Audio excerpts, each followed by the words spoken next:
Jam-packed na games? Sa Arena Plus, mapapanood mo na ang favorite sports mo anywhere, anytime.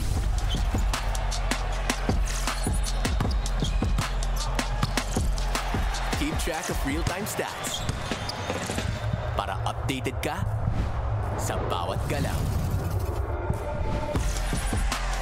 Join the hype! Makisaya at makipag-interact sa live community.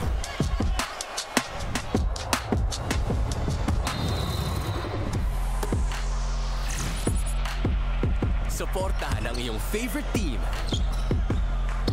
and go all in.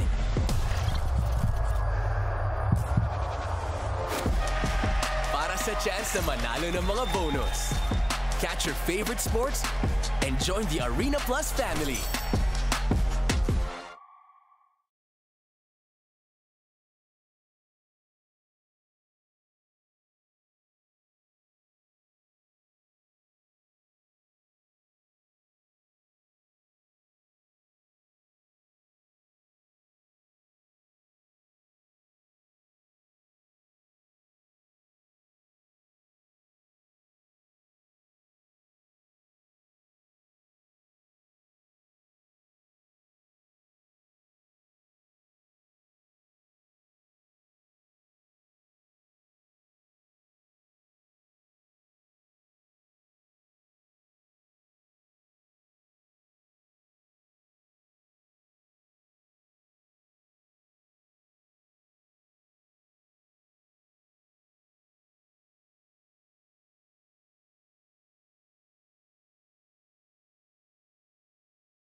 Sa Arena Plus, mapapanood mo na ang favorite sports mo anywhere, anytime. Maging updated sa bawat galaw ng laro. Suportahan ang iyong favorite team and go all in. Join the Philippines' best sportsbook at arenaplus.ph. Awarded by Sigma Awards 2025. For more information, visit www.pagcor.ph/regulatory or email keepitfun@pagcor.ph. Gaming for 21 years old and above only. Game responsibly. Keep it fun. Sama-sama sa Arena. Visit arenaplus.ph for more information. Arena Plus. Chika sa Arena! Isang maganda at may gwapo akong kasama. Nakakaloka. Paano ulit? Hindi, nakita ko kasi si Ma'am Becca nakaganon. Isang maganda umaga, Metro and Mega Manila. Ako po si Kapitana Sisa. At ako naman po si Tita Cora. At eto na ang Chika sa Arena. At sa atin ang Arena Plus, astig sa sports. Talaga nga naman, mamayang gabi na ating matutunghayan ang muling pagbubukas ng PBA 50th Season All-Filipino Cup, kung saan nga naman maggaganap ang kanilang labanan sa Inares Antipolo, kung saan nga naman sisimulan mamayang hapon ng sagupaan ng Converge versus Magnolia. Susundan naman din yan ng TNT versus San Miguel Beermen. Bukas naman ay nasa Inares Antipolo sila araw ng Sabado, kung saan po maglalaban ang Terra Firma versus Titans. Susundan niya ng Blackwaters at ng Tropang Phoenix. Tropang Phoenix! Hindi, Phoenix lang. Wala silang tropa. At sa darating na linggo, ayan, ating matutunghayan dyan sa mga taga Montalban. Nandyan po ang PBA sa Inares Montalban, kung saan nga naman ating matutunghayan sa darating na linggo ang labanan ng Magnolia versus NLEX at ng Rain or Shine versus Converge. Samantala naman, Mare, di ba? Tuluyan na nga nakapasok. Hindi sa akin. Ganyan. Ako mo na. Hindi ko yung kayang saluhin. Wala naman, di ba? Sa puso ko, o diba? Diba? Kasi syempre, mga kalalakihan to. Tuluyan naman nakuha ng UP ang isang pwesto para patungo sa final round ng UAAP Season 88, kung saan nga naman tinalo nila last Wednesday sa score na 82 versus 81, kung saan nga naman naging heartbreaking ito para sa mga taga-UST dahil, alam mo yun, sila'y may do or die na laban na kailangan nilang matalo ang top 2 tulad ng NU at ng UP ng 2 beses para makakuha ng pwesto sa final round.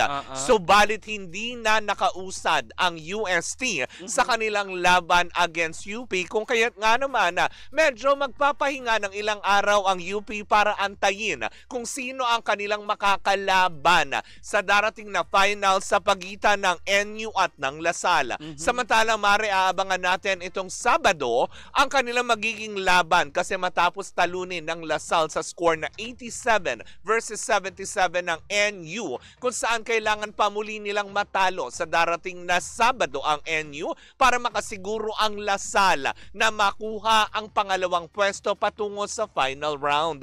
Papayagan nga ba ito ng mga NU Bulldogs? Nako, antabayanan natin yan sa darating na Sabado para sa UAAP Season 88. At sa iba pang balita, Mare, pasok! Lahing palaban Pilipinas! Muling naghahanda ang Gilas Pilipinas para depensahan ang kanilang korona sa nalalapit na 33rd Southeast Asian Games sa Thailand. At nangunguna sa 12-man lineup ang Filipino-Canadian na standout na si Matthew Wright. Matagal nang bahagi ng Gilas program si Wright mula pa nung U18 team noong 2008, Nokia Manila Youth Basketball Invitation at FIBA Asia U18 Championship hanggang sa kanyang kontribusyon sa 2017 SIBA Championship Gold, FIBA Asian Cup stint, 2019 SEA Games Gold at 2021 Hanoi SEA Games Silver. At maging sa 2019 FIBA World Cup qualifier. Ngayong taon ay pangungunahan ni Wright ang bagong bersyon ng Gilas at handang ipagpatuloy ang matagal ng paghahari ng Pilipinas sa men's basketball na nakakuha naman, Mare, ng 19 gold medal mula sa 2020 sa 22 SEA Games edition at 3 silver finishes. Mabigat ang competition, Mare, pero buo ang kumpiyansa ng koponan na maipagtatanggol nila ang bandera ng Pilipinas. Yes! Kaya maraming salamat, Gilas Pilipinas. Diba? Patuloy natin yan. Speak of Gilas Pilipinas, Mare, kumbaga parang kasi matapos silang talunin ng 2 beses ang Guam, diba? Well, sa darating na Pebrero yan, antabayanan natin kasi kung actually parang Australia nga ba o New Zealand na kanilang makakalaban para muli sa FIBA qualifying round para sa FIBA Asia World Cup yan. Nakakaloka. Congratulations. Go, go, boys! Hindi ba? International Basketball League. Truly, madly, deeply blue. But anyways, ako mga pangganyan po muna mga kaganapan sa loob ng arena. Ako po si Kapitana Sisa. At ako naman po si Tita Cora. At eto pa rin ang Chika sa Arena. Hatid yan sa atin ang Arena Plus Astig sa Sports. Sa Arena Plus, mapapanood mo na ang favorite sports mo anywhere, anytime. Maging updated sa bawat galaw ng laro. Suportahan ang iyong favorite team and go all in.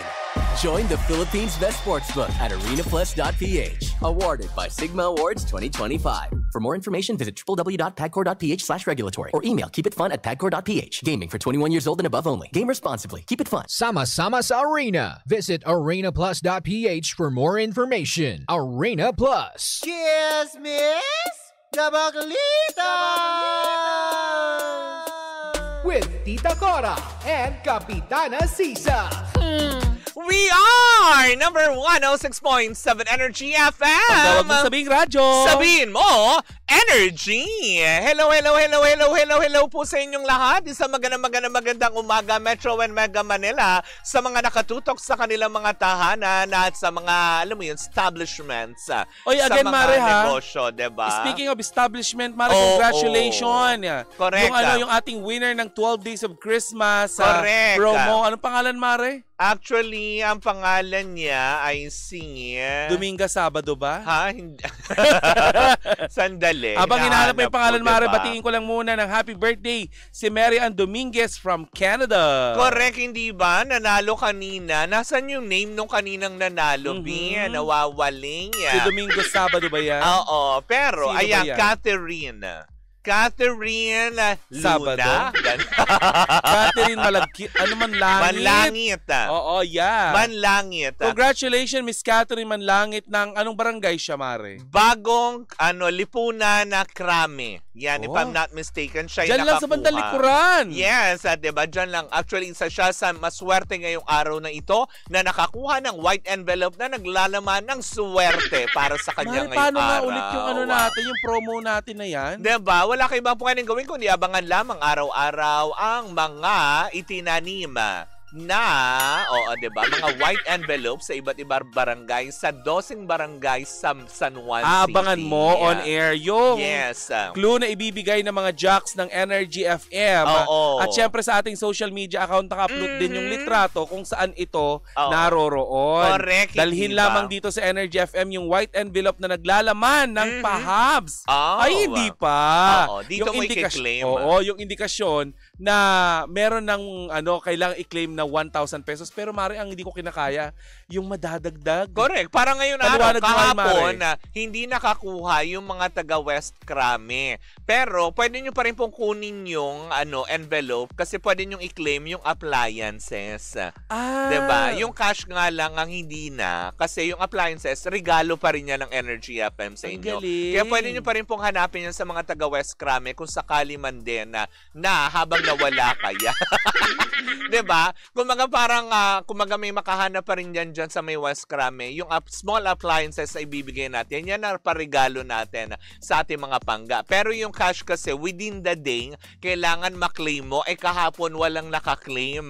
So, nadagdag ngayong araw, kung kaya't naging 2,000 pesos ang naging premyo ni Ate Catherine Manlangit. Sobrang diba? tuwa ni Ate Catherine na nakakaloka. kanina. Plus, may small appliances din siyang nakuha ng bongga. Kaya nga naman, bukas ang tabayanan nyo dahil magbibigay na naman kami ng panibagong clue para sa isang barangay. Actually, 12 barangays yan. Kung kaninong barangay dyan sa San Juan na naman ang dadapuan ng swerte, well, malalaman nyo yan bukas. Pero Mare, ko ba'y nabubore? Ay, nako, oo, medyo, diba? Pag ganitong oras naman at medyo naboboard ka na, kung hilig mo lang din naman magtong, it's adiba pa. Well, tara na sa Game Zone na. Fun-believable sa Game Zone dahil you can play real tong-its with real people for free. May chance ka rin pwede makisplit over 34 million pesos ang papremyo at makakuha ng daily cash prize na worth 14,640 pesos! Ang nakukuha cash credit, Mare, ay pwede mo rin gamitin panlaro sa kahit anong game. Kaya rin itong i-cash out at may 2 event araw-araw. Naku, G ka na ba? Ay, G!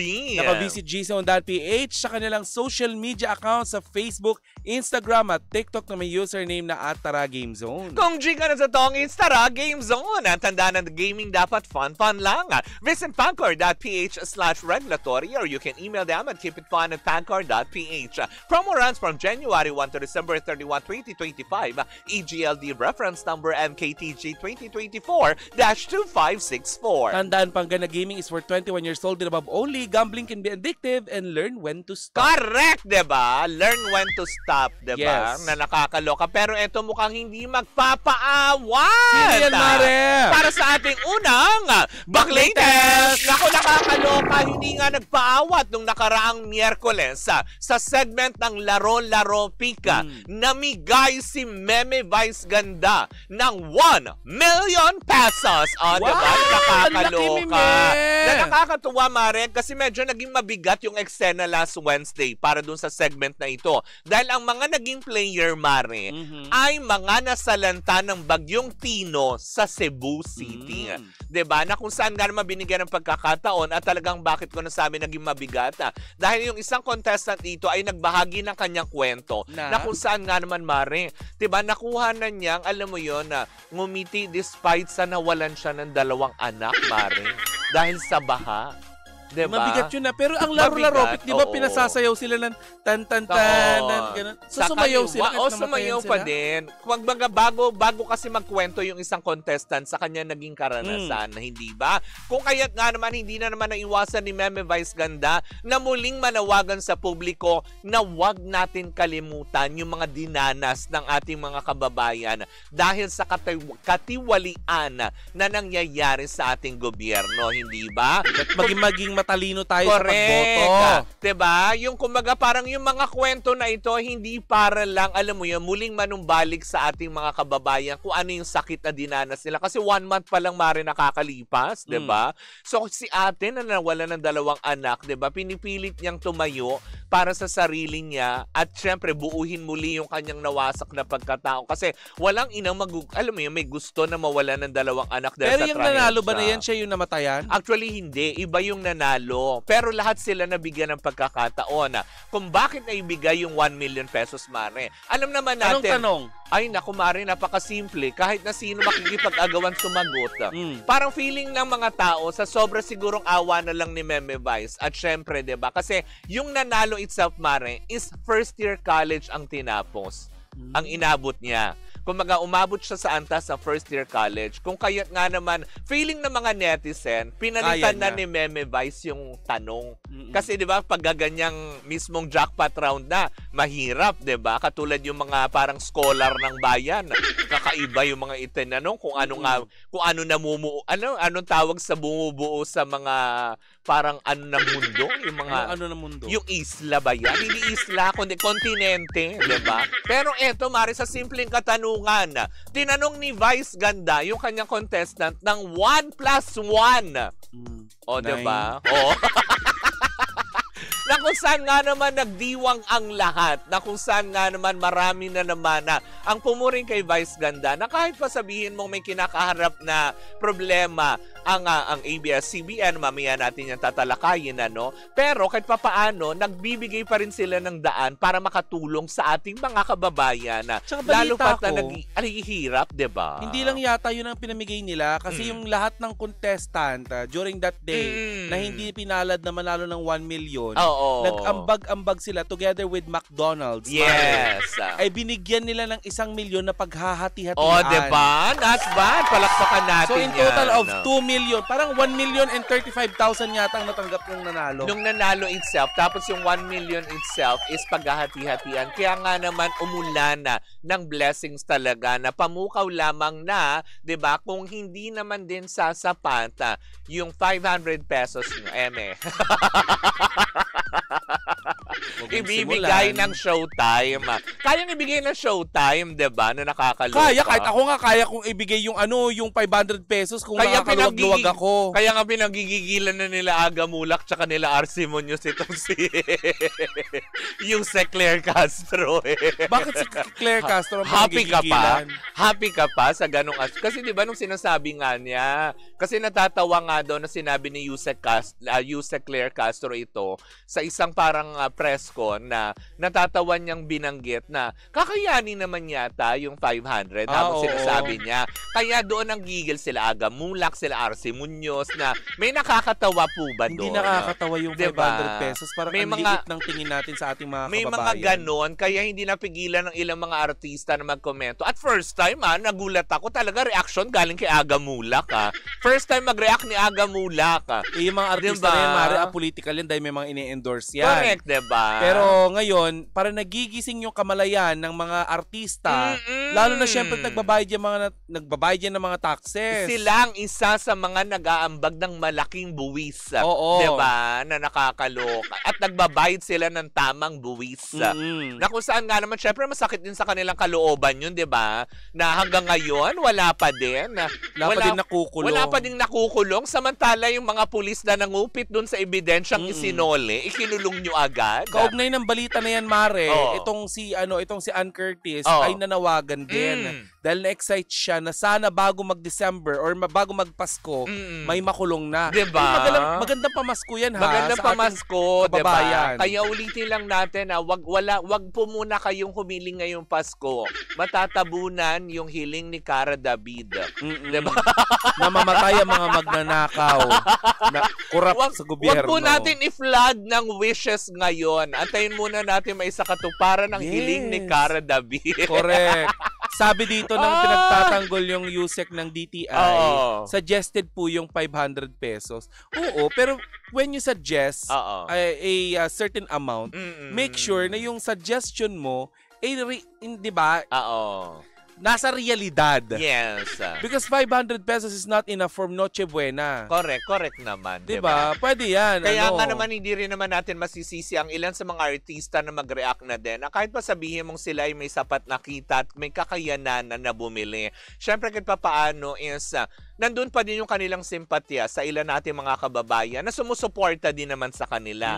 Kasi ilan sa mga tagahanga tulad kila Agamula, kila Arceo, at sa ibang mga artista, diba? Yung nasa ano lang naman sila, yung nasa gitna lang, nasa average ang pamumuhay, pero nakukuhang suportahan ng bawat proyekto na kanilang ginagawa. Sinong nasa average na pamumuhay? Yung mga Pilipino, yung ibang mga tao. Middle class. Diba? Nasa middle class yan. Pero nakukuha pa rin nilang suportahan yung mga proyekto tulad na lang ng mga lalabas sa pelikula itong MMFF, diba?